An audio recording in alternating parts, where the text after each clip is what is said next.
Okay, thank you, Kitty. Right.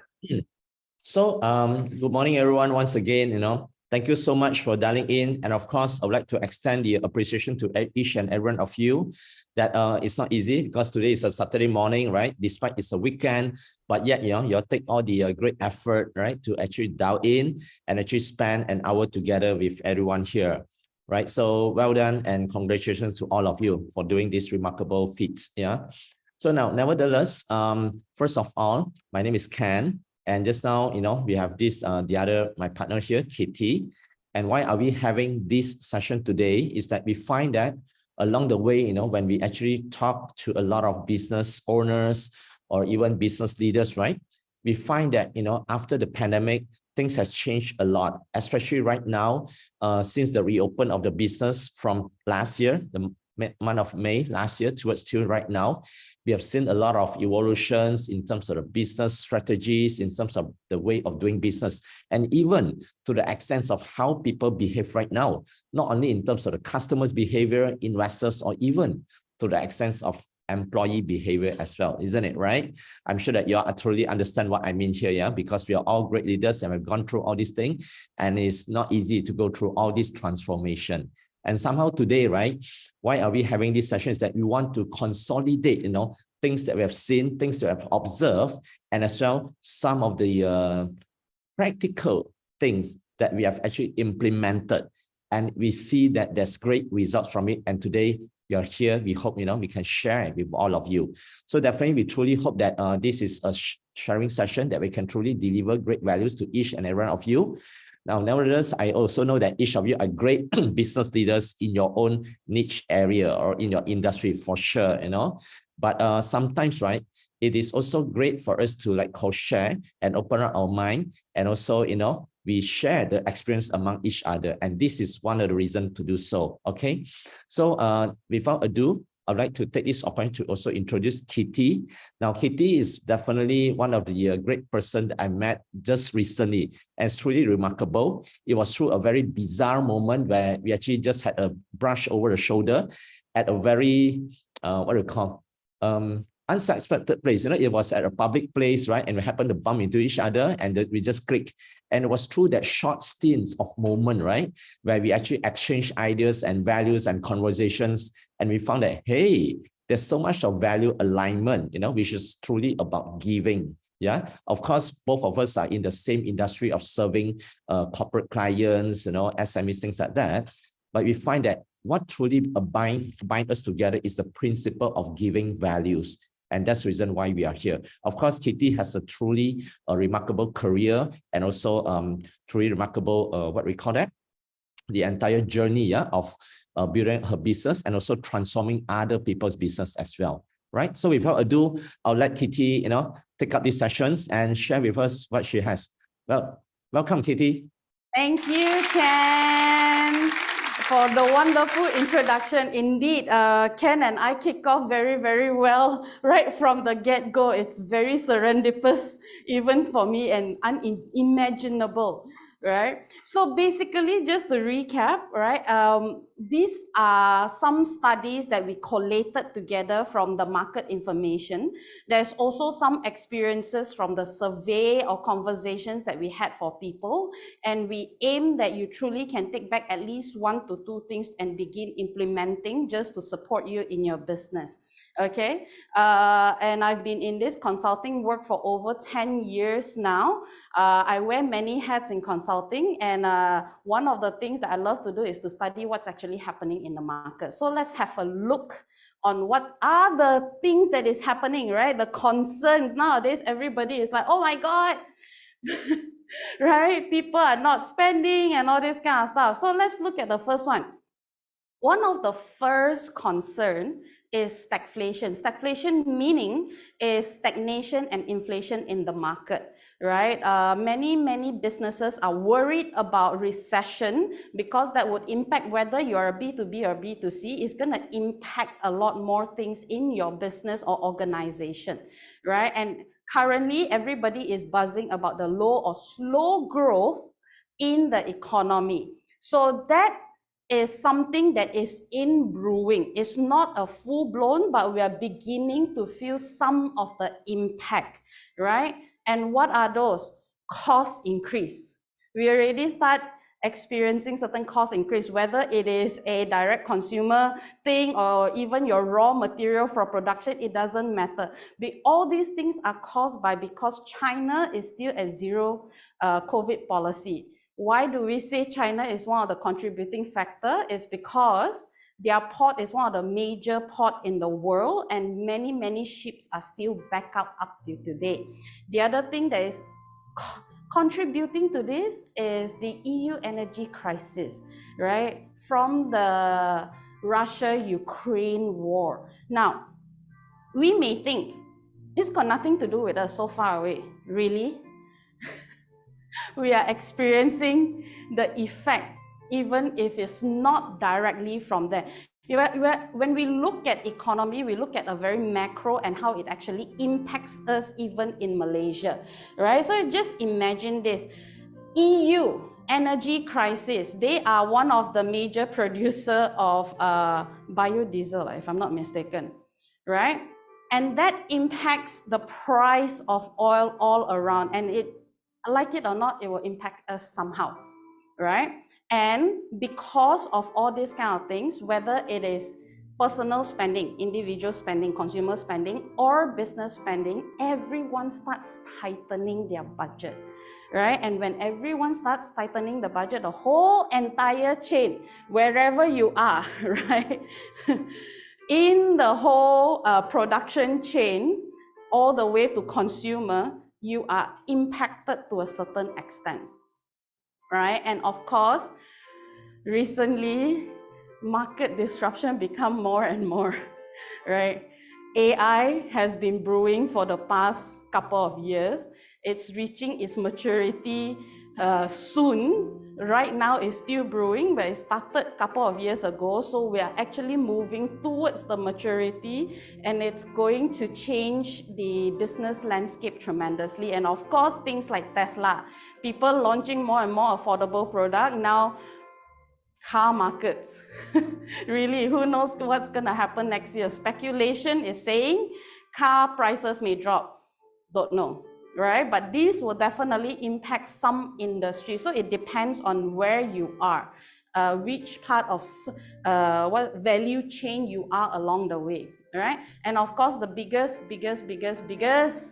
complaint recently is labor shortage, right? It is supply chain, can't really get people in, there's more regulation around it. And then on top of that, you have boomers retiring and new generation not wanting to work.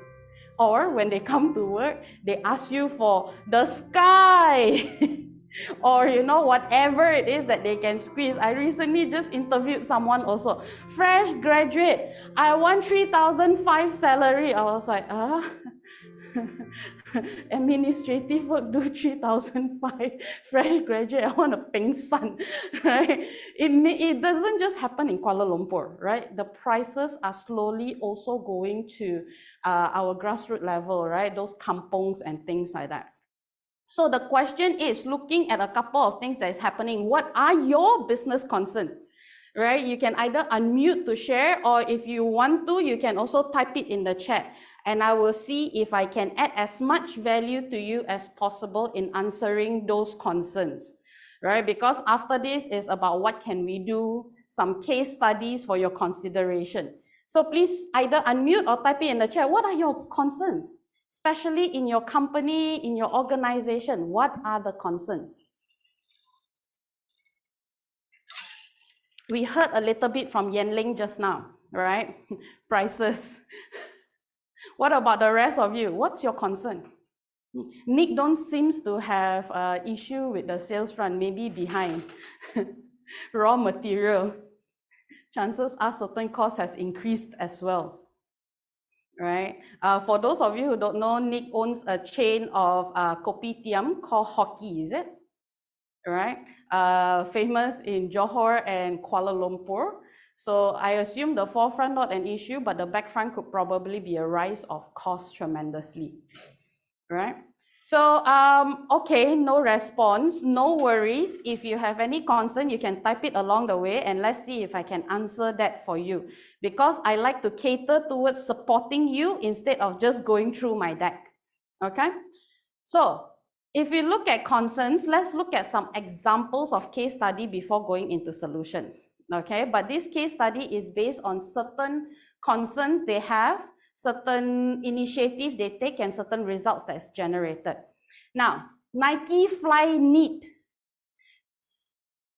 is the shoe that is made of plastic yarn, if I'm not mistaken, recycled for plastic bottle, right? Now, I have B2C case study and B2B case study, okay? I'm gonna start with B2C case study.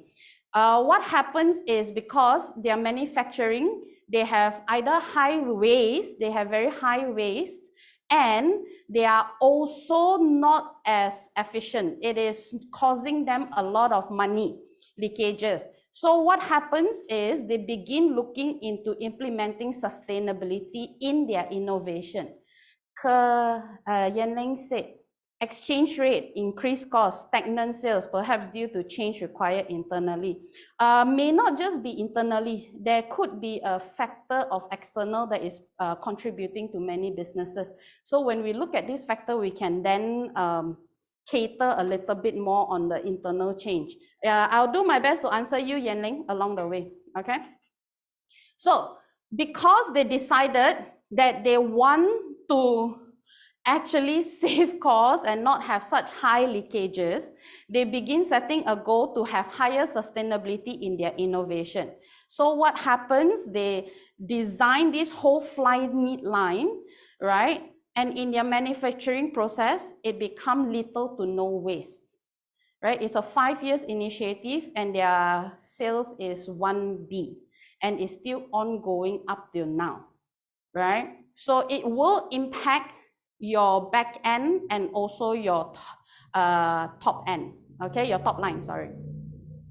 Next case study is, let's look at, this is not even really a manufacturing or process example. This is a campaign. A simple campaign can make that big of a difference, right?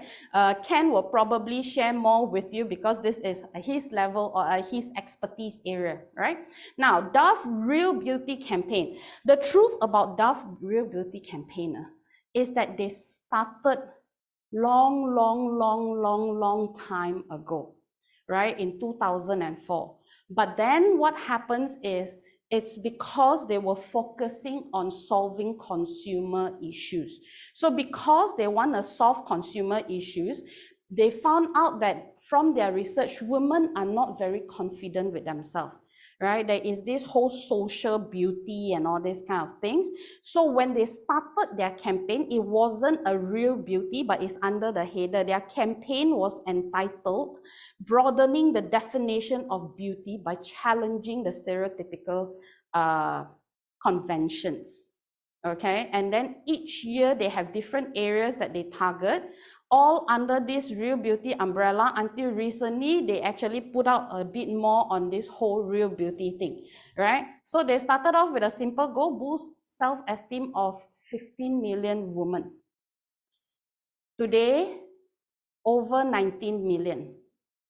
Sales in 15 years, it's like a business rise lah. What happens is it goes like that for their campaign, and then when it hit a certain maturity level, the maturity point, it just goes up drastically like that. So 15 billion. Some people may argue, 15 billion, 3 billion, 15 years. That's a very long time. Well, it is something that requires time. When we look at handling what's happening with the market, we always suggest think ahead of time instead of waiting to react to how the market behave, right? And Dove was way before, Nike was way before, yeah? Now, the next part is, for those of you who are in B2B, Dow Chemicals. right? Even Harvard Business School did a research on them, okay? Their goal was to improve their resource efficiency. It's all because, right, it is not cheap to do or to deal with chemical even back then, and it is very, very critical in the sense that certain chemicals are dangerous, right? So what happens, and they need higher quality talent. They need talent who knows what they do. But if they just rely on talent, they may not be able to solve their problem. So they begin this whole initiative about improving their resource efficiency, meaning if one resource can produce more than the current one, that is the aim, right? In that kind of sense, their manufacturing line not just increase the efficiency, they actually contributed to the environment, the cost of the environment, which in terms of reduced energy and wastewater consumption in their manufacturing line, their savings is 9 billion over 15 years, right? Given these are because they have many, many plants around the world. I just saw apparently they are recruiting for Malaysian, recruiting Malaysians as well. So I'm very surprised. Yeah. Okay, so Walmart fleet. Now, these are examples for those of you who actually have your fleet of vehicles, right? Whether it is for your goods, for your raw materials, in and out. Look, all Walmart wanted to do was double their fleet efficiency. Okay, it's as simple as that. They set a goal. They have, of course, the numerics in their target and goals and things like that. But the overarching is just double their fleet efficiency. And what happens is their fuel efficiency went up 87%. They avoided 15K metric tons CO2. All these things you can measure, right? There are ways, there are people who can help you measure, right? Savings about 11 million. Now, how do they do it? They invested in better routing planning, truck loading methodologies, their drivers training, and also advanced technology. Okay, so if you look at all these kind of examples, the question is always come back to what can you do personally, right? For your business or organization, what can you do? Now, this next part is a couple of suggestions, right? Later, I'll share with you some of the suggestions. I was ahead of time years ago, and the developer now is at a loss because they did not heed my suggestion. So I'm not saying that I am accurate or good. I'm just saying that it is something that you can possibly consider. Okay. Now, let's look at some trends. Circular economy. This is mostly for manufacturers. People would think circular economy is about 3 R's, recycle, reuse. Not exactly, right? Circular economy was geared mostly towards manufacturers. It's so that you can expand the use of your raw materials, right? Even your products, if there's a default, how do you actually repair it? If there is a problem with your product, how can you recycle it, right? Even rejects can be recycled. It is just an innovation that is required. Okay, so in this kind of sense, if you actually begin considering this circular economy methodology, you can think about how can you stretch out some of your raw materials that would help you save tremendous cost. Okay, even your reject goods, how can you recycle them? How can you create new products? Okay, from your reject goods. 3M years ago is one of the best example. They come out with a glue that did not stick well. And what happened? Through innovation, through creative thinking, it becomes our sticky notepad today. Okay, so a lot of things can be done. I'm not going to deny it just takes a bit of time, okay, to think about it. Next is things that is famous last couple of years and is still happening today, social economy, meaning brands that does their business to solve a certain social cause, like Tom Shoes. Locally, we have woman, I can't remember the business name. What she does is reusable sanitary pads, right? Just because of one social economy, she got connected to so many different countries through the embassy, through the United Kingdom's, no, British High Com. Yeah, through British High Com. They got her into United Nations programs. They got her into all these social economy programs. And what happens? Her business boomed. Okay, it is based on looking at what is the problem in the market and what do you want to solve, and then gear your business towards it.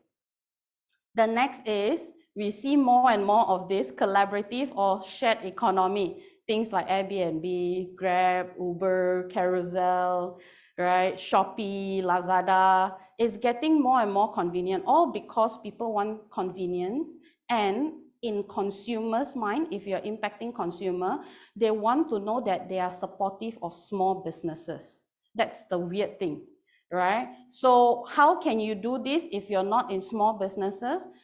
Unilever, right? One of their tea, they actually, instead of getting from big supplier, they got from over 75 small suppliers that actually plant and harvest their tea in a sustainable manner. Guess what happens? Their sales goes up.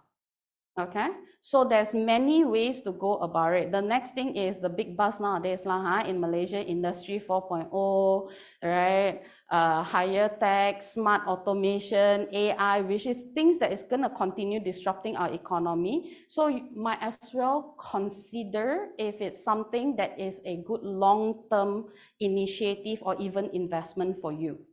Okay, so in the sense of increased cost, Yanling, if you look at it, certain technologies out there, certain AI out there, or smart automation may look like it is expensive right now, but if you cost average it out over a certain years, I believe you'll get a higher return than expected. Okay. And then these are the study. It is not a famous thing yet, this happiness economy. This is a study by a couple of different consulting firms, and this is one of the direction that is predicted to happen, right? So what is happiness economy? It is really about life enhancement activities. So if your product, your service, right, enhances the life of people, people will eventually begin to support you. All because nowadays consumers are beginning to be more and more so-called in this new gen, they call themselves the woke generation, right? So people are more and more conscious about things that they buy, right? They are more and more conscious about what is the impact that they are contributing to the world, right? And in life enhancement, it doesn't mean only B2C products. Even B2B products, there are some, especially if you trade to Americas or even some parts of Europe, they actually audit their suppliers on labor practices, okay, which is also a part of the employment satisfaction, whether they actually have all their basic needs, whether they are being bullied, right, and all these kind of different terms that they use. So happiness economy, there is a lot of money in it to come, right? There is a boom, slow boom all around our region is also happening. Malaysia is also happening, it's just not very obvious. If you are in that area, you'll probably hear a lot more people going for like, not just yoga. Yoga is long time ago. Nowadays, people got things like sound healing and all this kind of stuff. So if you can incorporate elements that is going to enhance individual life, right, chances are you can combat more of that sales issues. Yeah. Next thing is culture economy, right? By the way, you can Google all this economy if you want to, right? Now, my only recommendation is find sources like McKinsey Consulting's research, Harvard Business School research, things that are more credible, okay? So culture economy, it's all about community building, right? Which is something that is starting even right now, has already started, is a buzz, because people want to know that we are not destroying, businesses are not destroying communities. Business are building up communities, is giving more chances to even people in the rural area, right? That's why Unilever was also ahead of their time by engaging people who are smaller tea farmers, okay? At the end of the day, what is it? The big buzz in Malaysia nowadays is sustainability, or in our language, ESG, right? So if you look at it, from here, even moving forward, some of it are building up, some of it are reaching maturity. So there are many different areas in sustainability, because the conversation started ages ago. If I'm not mistaken, it started in 1930s in US, and then it started a worldwide conversation about 1970s. Malaysia also had that conversation around 1970s under the header, instead of sustainability, corporate social responsibility, right? Giving back to the society, being responsible to the environment, right? And now it gets to more of the next phase, which is sustainability conversation, the ESG conversation, right? As much as it is like for some business owners or organization, but it is a trend that is moving forward, right? And you don't need to do everything. It doesn't need to be big initiative. It can be small, one small area, right? And work from there. Look, Nike started with their shoe manufacturing area. They have their apparels, bags, and other stuff, right? Walmart just focuses on their fleet. Dow focuses on their resource efficiency, that also includes all their raw materials purchasing and handling, right? You can start at a very small area and then grow from there, okay? So for your consideration, if you want to take this on, right? Why do I say for your consideration? Because it's the same thing. Years back, I actually suggested almost like a sustainable development to one of a big developer, okay? I designed the whole thing. I did sufficient research locally, their competitors, and also abroad, right, on some of the initiatives and what can they do. And what happens is, with the suggestion, they were sitting on it for years. And what happens now? We have KL Wellness City, right? So that developer that I proposed to is not the one that developed KL Wellness City, and now they just faced a massive loss.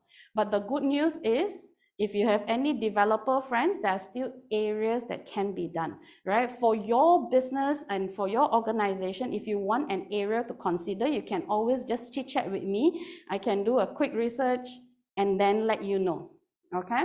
Now, the thing is this, for all these initiatives, we can't think short term.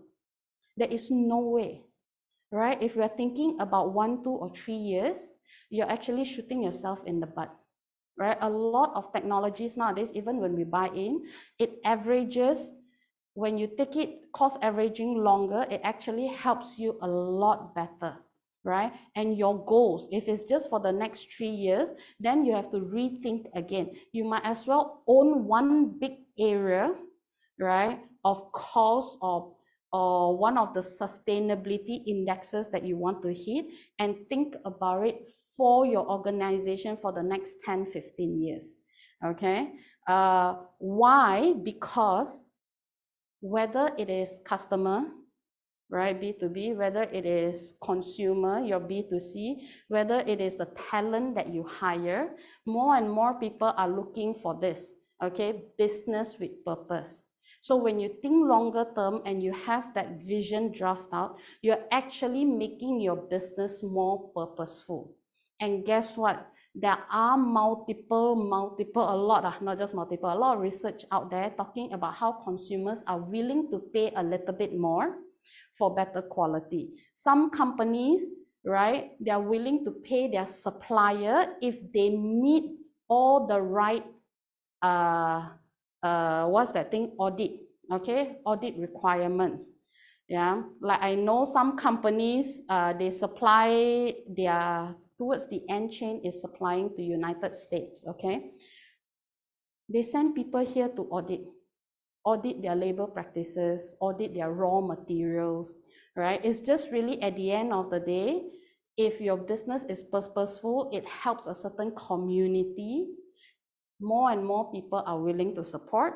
And guess what? If you meet those audit, chances are your prices are slightly higher than those not audited. Okay. Next one is, if you're willing, match it to a sustainability goal. Why I say that? Because you don't need to think from zero. Right? You no longer need to come up with it on your own. All you need to do is look at ISO. There are 7 core areas. Look at UN SDG. There are 17 different areas for you to aim for. They even have 169 targets. You can pick one small target, and they have 3 or 4 indicators of success. That can be your basis of measurement. You no longer need to come up from ground zero with the maturity right now around the world. Now, if you're looking at expanding, let me share with you this information, right? Sustainability or ESG based investing around the world has grown now to more than 30 trillion. Okay, there is 30 trillion in the market into companies that are more sustainable or they have strong ESG.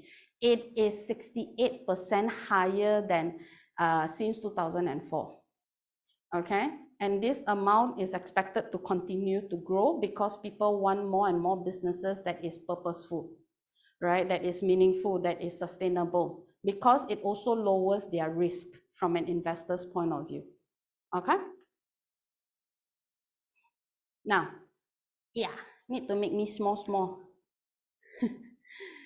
This is a code, right? A lot of people think when you do all this initiative, costs will go up. It's not true, right? Ray Anderson Interface Inc. is a commercial and residential carpet manufacturer, right? I always make the business case for sustainability. It is so compelling. Our costs are down, not up. Our products are the best that they ever have. Our people are motivated by shared higher purpose, right? And the goodwill in the marketplace has been astonishing, right?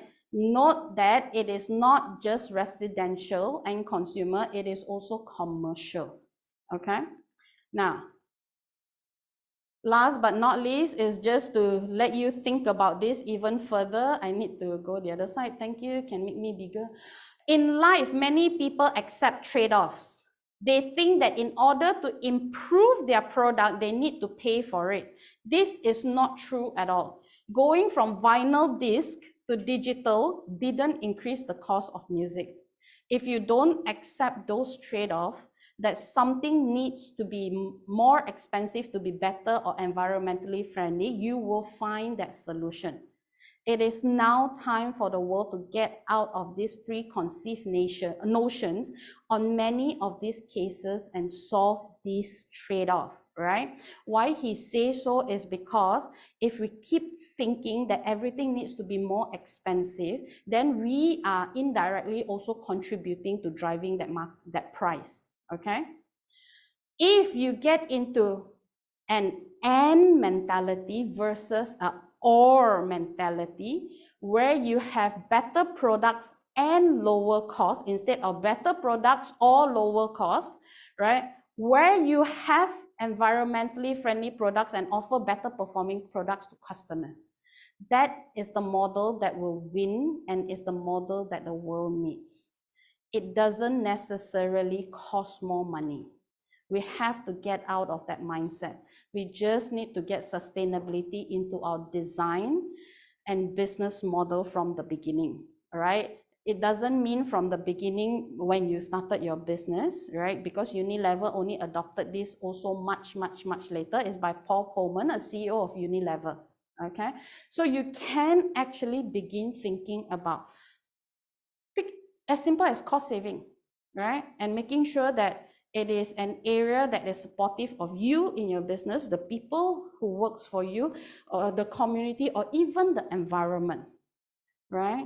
That's all that you need to begin thinking and start designing, right? Everything else can be researched, right? Someone can support you in thinking. Some of your teammates, right? People that you hire may have thoughts around this. You can always have them share what their thoughts are. And that's where you can also begin designing even more into your business plan, your business model. And that's what I always tell company. I said, please stop wasting money, so-called for your ESG reporting, your sustainability reporting for Bursa, right? Those are for public listed company. I say, stop wasting your money. Right? What you are doing is just giving out money with no returns. If you design sustainability well into your business model, you would see increase in profit and also be able to measure the impact. Okay? So save money instead of wasting money. There is always ways to make it more effective and efficient for you. Any questions so far? I don't know whether this is a lot to think about or not. Any questions so far? Thank you, Vincent. All right. So if you need any support, Ken and I are here. We are very, thank you, Nick. We are here to always support you. You can, this one is the email that you can get me. Ken will probably give you his after this, okay? So this is the part of my sharing. Next part, I'm gonna hand you over to Ken.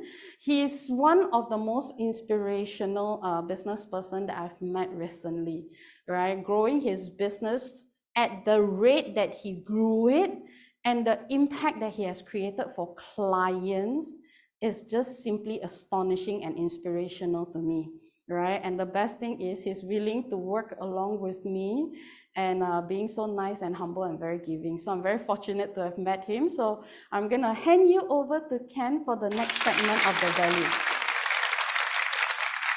All right. Hi, Kitti. All right. Thank you so much, Kitti, for the introductions. In fact, thank you so much for wonderful, inspiring sessions, right? There's so much of content that we shared over there. There's so much of great insights, that have accumulated throughout your entire business journey. And of course, the great thing is that these are very realistic kind of situations, that you actually gain, right, from the entire market. And now you're able to share with us. Although, I think that the time given to you was pretty short, but you actually make it very impactful. There's so much of content. I was having a great, great time to, to catch up with it and also trying to, digest as much as I can as well, all right? So, I mean, for the rest of you, it's also my first time, right, getting those content from Kitti. I'm actually learning as well, just the same like you all do also here. I hope you all truly have a good moment. And once again, I would like to extend the congratulations to you all because what? You're able to stay put until all the way till right now. It's already half of the sessions. And yeah, we have still and I have to go, but I'm going to make it short and precise in such way that, you'll find your time valuable, all right? So without ado, let me share my screen over here. Okay. All right, so now comes to the part of the this next second session, which is all about the next transformation journey, right? In fact, in this particular topic, it's about the journey to the next possible level, which is the IPO, yeah, initial public offering. I'm sure that most of us here, right, are already growing our business and company to the next level. But again, there's another level that we can look into, which is to go into IPO as well, right? So, okay, in this particular topic, I'm going to share with you some of the insights that practically that we have done ourselves as well, because what? I'm going to share with you a little bit of my background and why am I qualified, to share this with you, yeah? Okay, first of all, before we move on any further, I know that each of you are great leaders in your organization, you're a great business owner in your own business as well. But somehow we know, right, we have accumulated a lot of knowledge. But again, from time to time, there's a need for us to enhance our knowledge and enhance our mastery in that particular topic. And one of the essence of mastery, right, is actually this. It's simplified in these three things: learn, unlearn, and relearn. I truly hope that most of you here, right, you are great in your respective area. But today, throughout this short session together with me and Kitti, we hope that, whatever that you learned in the past, you unlearn it. And today we relearn together. Okay. Now, the next thing is that I really want to validate what is the main purpose of all of us gather here in this morning, right? Now, I'm here to ask you these questions. Would you want, your own particular company to grow to the next level? If yes, I hope, truly put it into the chat box, right? That yes, yeah, all right. Second, would you want your company to have strong supporters for you to grow to the next level? Now, we know that in business, we can't be doing everything all by our own selves, right? We have to leverage somehow, and we need to get advocates, and we need to get supporters as well. And who are they? I'm going to share with you also. You'll find that you need to have strong supporters along the way to grow your business. Please type yes also, right? And thirdly, would you want your company to have strong supporters to grow to the next level, and yet it doesn't take up additional resources? Right? This is truly very bizarre, isn't it? Right? How can we have strong supporters, pull them in, and yet you don't take up additional resources from your own self? And lastly, I would like to find out from most of you also, would you want to generate immediate key results to your current business or your current organization? If yes, please type yes as well. All right. Thank you so much for those that have actually given me your feedback. Thank you. All right. If yes, some of you may have said yes to this. Okay, then we can move on to the next part already. Now, this is something that I really want to take up and share with most of you. Yeah. Now we know that, does any one of you know who is this person yet and still right now? In fact, when I ask a lot of youngsters, they still know this person. This is Steve Jobs, and I can tell you, right, truly up to this moment, right, we can't deny that Steve Jobs, which is the founder of Apple, one of the most valuable company in the world right now, he's one of the greatest marketer of all. And according to Steve Jobs, right, marketing is all about values. Yeah, really. In fact, today, we are here also to give you values as well. Okay. Now, a little bit about myself, right, before we move on, is that why am I able to share all these points and all these insights with you? Is that because I'm the founder and managing director of Infinite Loop Media. We are a multi-award-winning company, and our company has been focusing so much, in terms of helping SMEs, MNCs, right, to go to the next level, and as well, even helping a lot of companies to be publicly listed in Bursa, in Singapore Exchange, and even Hong Kong Exchange through our showcase productions and multimedias. Yeah. And of course, prior to that, I was actually the operation manager for one of the world's largest technology company in the world, EMS, Electronic Manufacturing Services Provider, called Foxconn, that actually produced most of the Apple products. Yeah, and at the height of my career, I was actually managing altogether 14 project managers and more than hundreds of engineers in my organization alone. And before that, I was also an engineering manager, specializing in developing new products. With a total 12 years, of working experience in China, USA, Italy, Taiwan, and Singapore as well. Okay. And currently, I am actually in a Business Network International organization. I was one of the leadership team for the past 5 years. And currently, I'm still serving as a panel consultant for Ministry of Education Malaysia. I'm also the consultant for Johor Digital Academic Center. I'm also HRDF certified trainer. And currently, I'm also an industrial advisory board for Sunway College in Malaysia. Yeah. And of course, with the progress of my business, for information, just short of 6 months ago, my company has been acquired by a public listed company called Ramzo Group Berhad. And currently, I'm the Group Chief Marketing Officer of the entire group of companies, managing altogether 5 subsidiaries. Yeah. Okay. So therefore, with all this experience, I hope, I'm able to share with you some of the key insights in terms of how you can actually apply this in your business and organization. Yeah. To achieve the point that I've mentioned just now. Now, first thing first is about the journey to the next level. So how do you want to move on to the next level? Of course, when you talk about a journey, right, it's truly a transformative one, meaning that, it is where you are at right now and how you want to envision yourself to move on to the next level. And of course, secondly, you need to attract the right stakeholders. Now, I really want to mention to you, stakeholders doesn't mean that these people are the one that, your partners or invest into your business. It's not only that, it's actually way beyond that. And therefore, right, you need to attract the right one to be with you. I'm going to detail to you who they are subsequently. And of course, next, you need to have a strategist to win through your cheering team. Now, we are all leaders and business owners, and we know that sometimes it's very lonely to walk our path, isn't it, right? Be it whether we are spouse or partners in our life, right? Sometimes when you share all these, your grouses, your challenges, right? It still makes it very hard for them to understand it very well. Therefore, in your business, right, you need to have your own cheering team, okay? And I'm going to share with you who they are and how you're going to pull them in so that, you'll be cheered along the way and they will be able to advocate for your business. Next. Now, this is where we want to understand who are your stakeholders, who they are and why do they matter. Now, if you're see here, right, in this slides, there are actually 3 categories. The first one is actually investors. The investors are the first one that come in to provide you the capital that's needed for your growth. Now, investor, it can be categorized into like boutique capital investor, it can be fund managers, or even it can be retail investors as well. Now, for the employees, right, it's very important that you have to have the right component in your team in such a way that these people are the ones that can execute your vision and also enable to sustain your company culture. Now, we all think that a lot of times, right, we need to attract people that are same like-minded like us. In actual fact, throughout my entire career and as well running my business right now, growing my entire team from one-man show all the way right now to have 28 team members right now and these are all full-time employees. And I can tell you 80% of my team members are still the first core team that I've built along the way until right now. My turnover rate is super, super low, right? And how do we attract them together? So along the way, we thought that, as a business owner, we would be very dynamic person, we'll be very influential, we need to attract the same kind as well. In actual fact, it's not. We have to get people that are complementary or even, right, they are having certain skills that we as a leader doesn't have in order to make sure that they can truly execute what the business needs. All right.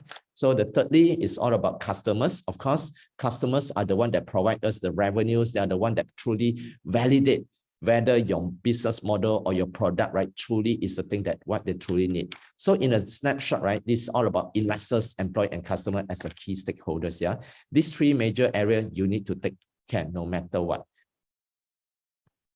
So the next part, okay, let's look at the investors first, right? How do you want to attract investors? Now, a lot of times, right, we have to, really put our we ourselves in their shoes.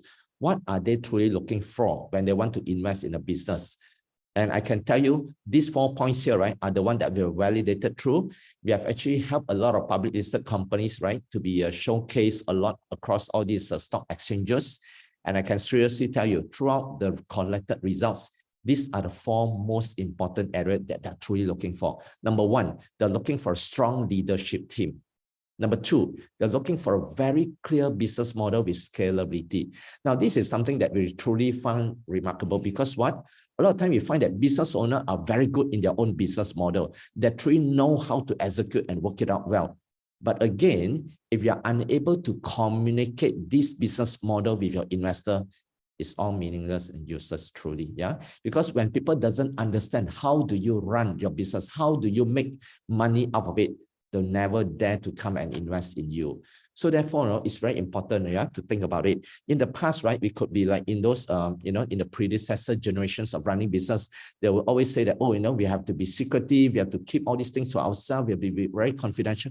Yes, there's a certain level of confidentiality. But again, in this modern day nowadays, right, how much can you protect, your kind of strategies, things like that? People, actually are smarter than you most of the time. In fact, right, some of them, it's just a matter of whether do they really execute it or not. So it's no point for you to keep it to yourself. In fact, right, it's more important for you to share what is your business model, what is your key strategy, and how do you make money out of it so that they try to understand and they can come and invest in you. Of course, thirdly, it's all about positive financial projections, right? All your accountings and things like that, it has got to be done in a very transparent manner also. And of course, finally, it's about competitive advantage in the market. We know that right now we are in one of the most competitive era ever, yeah?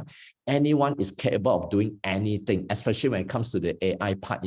I'm sure that most of us has been in touch with AI already. Yeah, be it you call it ChatGPT, be it whether you go into Canva where you type a few texts, it will generate the slides automatically for you. There's even to the extent of, nowadays you can even generate an entire showcase video by just typing a few texts, and it'll come out the whole thing for you. Yeah. So it's very competitive, means anyone can do whatever that take up a lot of resources in the past.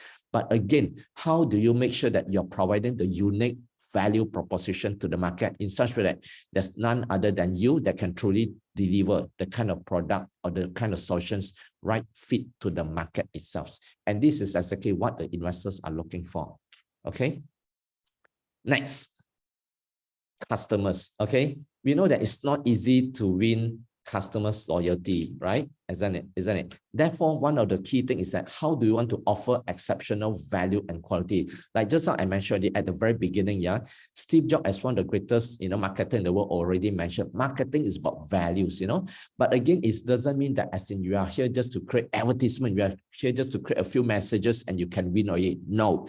In fact, one of the best ever marketing ever is through the word of mouth, where people actually have tried your product and they'll be able to become your advocate in such a way they'll be able to refer you to their best friend, to their families, to their, to their other partners, and to the people that they know of. And this is the one that truly make a lot of sense, yeah. And this is how you make them to be very loyal to you as well. Offer them exceptional value. Look into the way how you run your business. How do you want to provide your services in such a way that it's always above the value that you have quoted. And of course, nowadays, it's also very important with the advancement of social media, right? You have to foster a very open and communications and also open to feedback as well, right? Now, I can seriously share this with you. We have a lot of experiences already throughout my entire journey of business. Yeah, we are here to provide services. Another time, I can seriously tell you, nothing is rosy, right? When they talk about services that involve human, we could be having staff that are junior enough or maybe incompetent enough, yeah, and there will be mistakes that happen. And one of the biggest ever no-no is to hide your mistakes. We don't do that because no matter what, sooner or later, your customer will be able to find it out, yeah, especially in the business or services line. So always foster open communication. In fact, what I explain is that the more we try to be open, the more we try to be transparent, the more we try to be humble and tell the the reality of the mistakes, right? The more our client is open to embrace us, and even help us to the extent they find that we are sincere enough, we are honest enough to share with them in such that they even think up the solutions together and work out to solve the problem together with us, right? And this is why I truly encourage open and foster communications.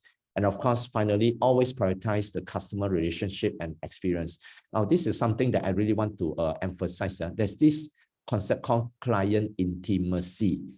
Okay, why does it matter? Because very simple.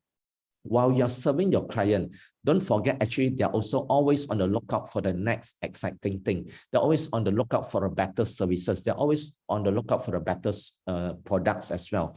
So how do you enhance this relationship then in such a way that, both their hand will still be held together with you?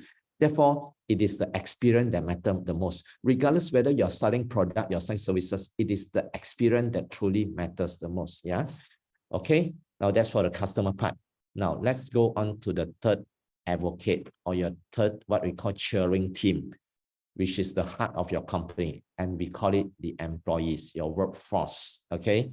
Now we know that especially nowadays, that it's not easy to attract talent or workforce, Like I said, with the advancement of AI, with the advancement of the technological tools, right? Anyone can earn money wherever they are. I've just met up with certain universities the other day. You know what? They actually informed me that for the past 2 years, the enrollment of students into universities and colleges has been dropping a lot, declining a lot, with a very simple reason. Why? Because they find that why would these people want to take up a 4 years or 3 years courses, and at the end of the day, come out and start with a basic salary about 2K or 2.5K, or even up the most is up to 3K for a new beginner, right? For a new fresh graduate. Versus when currently right now, they can be sitting at home, getting a few products, turning on their smartphones, doing a 1 or 2 hours kind of sharing sessions, open box, what I call sharing sessions, and they can be easily earning 3K or 4K a month, right? Or even to extend those people that doesn't take up too much of intellectuals, as in they don't like studies, right? Upon graduating from SPM, they can even, take up a motor license and sign up an app, be it with Grab or whatsoever, Foodpanda, and they can be easily earning 3K to 4K just by doing 5 to 8 hours job, isn't it, right? Even without taking up the kind of intellectual kind of academics, you see? So therefore, we have to know, right? It's not easy, to attract talent or even bringing in employees right now, which is the heart of the company. And how do you want to do that? Now, these are very practical things that I've actually gone through. I can tell you, yes, a lot of people will be telling you, yes, you have to do what you call team bonding, trips, things like, yes, these things matter a lot. But I can tell you one of the most fundamental thing ever, yeah, and this is only not shared by me, it's actually shared by the HR consultant, which has been running more than 20 years, managing and also consulting a lot of other public listed companies as well. It's always about providing a competitive compensation and benefit. In such way, these people find that they are part of the organization, and along the way, throughout their effort, it truly brings in the result for the business, and along the way, they get to share the business result as well. So look into that, yeah. Secondly, it's very important as well to foster a positive culture and work environment. It's not easy, I know that. How do you want to foster it? And sometimes, we know that there'll be what we call instances where people will maybe at each other throat, things like that. But again, you can always foster a positive culture by starting off with core value first. I've gone through this a lot myself, yeah. In the past, when we don't have core values, we thought that, we try to emulate other big boys, as in how Google do it, how Facebook do it, right? But it doesn't work in the context of a Malaysia context and our Malaysia's culture. So, and there no choice. I have to go back to the drawing board, sit down to really understand what this group of people need, what this employee truly need, and from there, we actually create an entire core values among ourselves that each of us will respect. And we actually continue that until right now, and it enabled the team to grow and foster a good relationship. Of course, thirdly, it's always about providing opportunities for growth and development. In the past, I do not emphasize this a lot in my organization. It's all about doing the bread and butter thing, bread and butter thing daily in the operations, yeah. But long I find that my staff actually became very, very demotivated. They get very tired, right? They are very exhausted. But the moment I try to look into talk to them in terms of, hey, what are you looking for? What's the next growth level they're looking for? What you think they're aiming for, right? And we sincerely help them in that area, each and every one of them. And that's where we see them, performing remarkable results. Yeah. So always look into providing opportunities. And at the end of the day, I'm sure, these employees, this talent will remain and stay with you so that you can really realize the dream and the goal for your business. All right. So these are 3 areas: investor, customers, and employees. In a nutshell, we call it ICE. Yeah.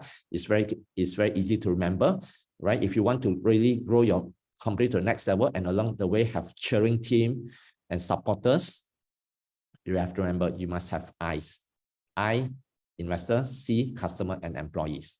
Okay, so finally, I come to a part, right? How do you want to make sure these people really understand it well enough, And let me share with you a methodology that work, timelessly again and again throughout so many other organizations, throughout my services. In fact, one of my strong forte services is to provide showcase solutions for company. And in this short 2.5-minute video, I hope you are able to see how we actually consolidate all the messages targeting towards investor, customer, and employee that can truly enable them to understand the message. Okay, let's have a look. What are we pursuing in entire life?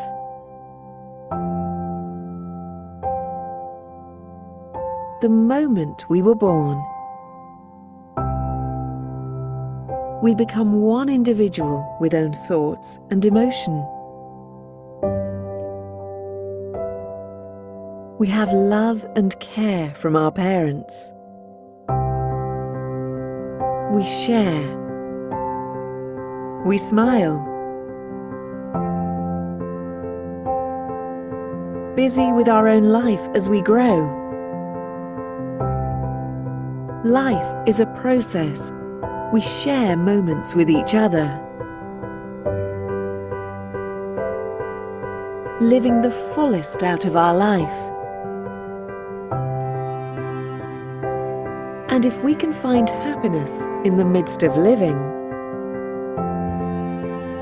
we are blessed, and this drives us to live our life. Experience every moment together. Over 30 years, we take every step together and grow side by side, sharing our moments.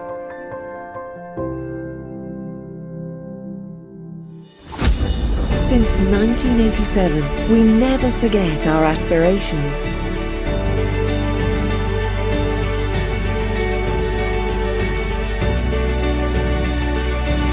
Love and perfectionism.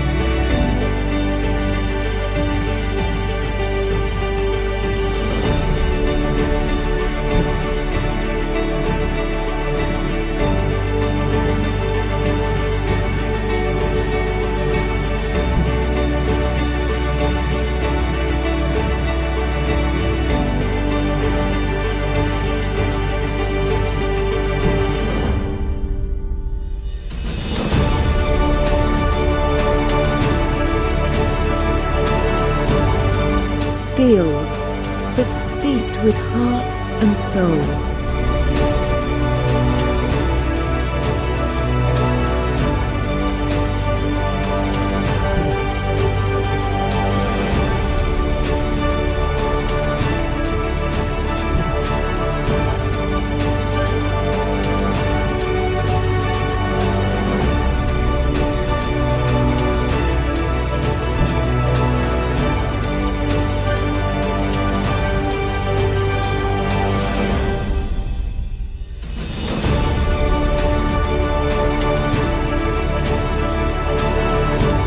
SDS Group, spreading joy to the citizens of Malaysia.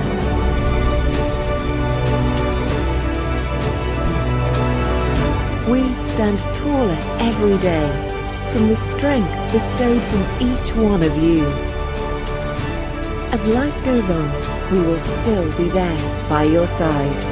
Action speaks louder than words as we persevere and continue to be with you. SDS. Okay, all right, and okay, so that's the a showcase of what we have done. And why would I want to share that with you is very simple. Whatever that I put up in the slide just now in terms of how do we attract stakeholders like investors, customers, and employee, making sure the customer truly understand your unique value proposition, and as well ensuring employee understand the missions and the direction of the company, has all been encapsulated in that particular showcase in a short 3 minutes already. Yeah, so that's one of the way that we actually help our client. In fact, I would really want to say appreciation to SDS because what they allow us to serve them for the past 6 years from pre-IPO all the way until IPO, and the IPO was one of the most successful one ever. It's the first bakery in Malaysia that was publicly listed in Bursa and actually able to get more than 25 million over subscriptions, yeah, in terms of shares. And as well, right now, just short of a couple of months ago, they already upgraded to main board, yeah, and all this was using the kind of showcase that we did for them, which we actually combine element that can truly attract the investor, customers, employee for them. Okay, so that wraps up, the end of this session from my side here. I hope most of you actually able to gain, some values, from our side. And these are mostly practical things that we've applied in the market, and we are here to share with you. All right. Okay, back to you, Kitty. Thank you. Thank you, Ken. Right. So we hope that our sharing today have added some value to you. Most of us wants to have great talent. We want to grow the businesses. We want more customers, right? Or even clients for our businesses. And starting by small little initiative, and at any point in time, if you need any support, Ken and I are here. As we mentioned, you can just reach out to us. Some of you have Ken's number, some of you have my number, which is okay. We can always just reach out and support each other. Okay. The other thing is this: we are intending to continue doing value sessions like this to support the business community, especially growing ones and the ones who want to go to their next level or even IPO. It doesn't mean that you need to go IPO to design a business with a great purpose, great core values to achieve all those results for you. Okay, you don't necessarily need to go IPO, but it is one of the way, but you can always use that journey towards it, right? I got a question. Is it okay if I do a quick survey? I will launch a survey poll. I just need you to take a couple of minutes to fill it up so that we get better insights. And you can also suggest some of the topics in one of the columns in there on what kind of area should we cover, what kind of value would be good to you. You are our very first group, to be honest, in today's session. We intend to grow this group as we go along and inviting a lot more customers or even friends who want to grow their business to the next part. Okay, so I assume no response means okay, I'm gonna launch the poll and see what happens. Okay. Yeah. In fact, Kitti, I would like to add on, just to truly make sure that we truly give them values, right? Is that each and everyone here really appreciate their time today. So once everyone has actually filled up over here, I want to make sure that I've actually have a readiness checklist there in terms of how to transform the business to the next level throughout certain approaches. I have that particular checklist. It has been applied, throughout all my client side. I really want to give this checklist to everyone here. So I hope, whoever that actually fill up here, be rest assured, I'm going to send it to you all as an appreciation to all of you here. All right. Thank you. So let's just take a couple of minutes to fill up the survey.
Nick, short one more, Nick, give us 5 more minutes, can Vincent couldn't access, don't worry, I can always send it to you after this session or later lah. I can send to you, no problem. Okay, let's take a quick 1 more minute to complete the survey.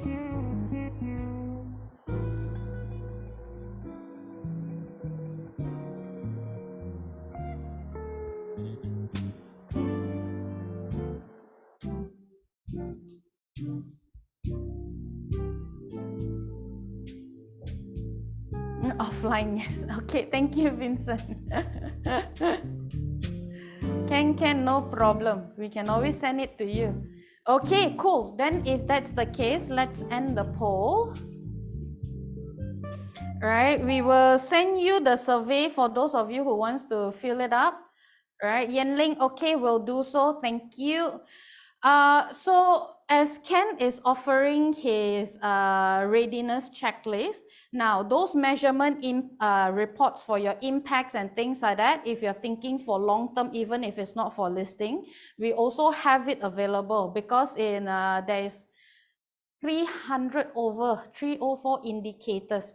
So all these metrics on what's happening with your business, where you are right now, and to measure even later, if you want it, you can just either let Ken or myself know. I can always just give it to you. The only thing is you need to tell me which area, because there's 7 core subject, 17 goals. Okay. Oh, Ke Hong, sorry. Okay. Later I send to you. Okay, Ke Hong, sorry. He halfway done. sorry. Okay. So in this case, once again, we appreciate that you take time to be here. We hope that we have added at least one value to you. And if you want to participate in future session, you can always A, suggest to us what kind of topics you would like us to cover. B, if you want to continue joining us, and C, if you have friends who would benefit from this, other business owners or leaders, right? You can always just share with us and we can invite them into this session. We are actually not really opening too big of the invite because we want to keep this a bit more intimate, right? Because we may go through a lot of studies, go a lot more in depth for different businesses in hopes to support you to your next phase. Cool, Ken? Yeah. Yes, So, Kitti. thank you very, very much once again, and we hope to see you soon again. Thank you, Vincent. Everyone, all right. Thank you. Yeah. Have a great weekend. Have a great weekend. Yes. Bye-bye. Hello. Hi, Kitty. Hi, Ke Hong. Hello. Hi, Ken. Hi, Ke Hong. Hi. Thanks for dialing in. Yeah, it's All right. been so many years. I think I first met you in 2018, if you still remember. Wow, you have great memory. Thank you. Marvelous. In fact, you have been having a very remarkable journey. I know that, right, to become a father.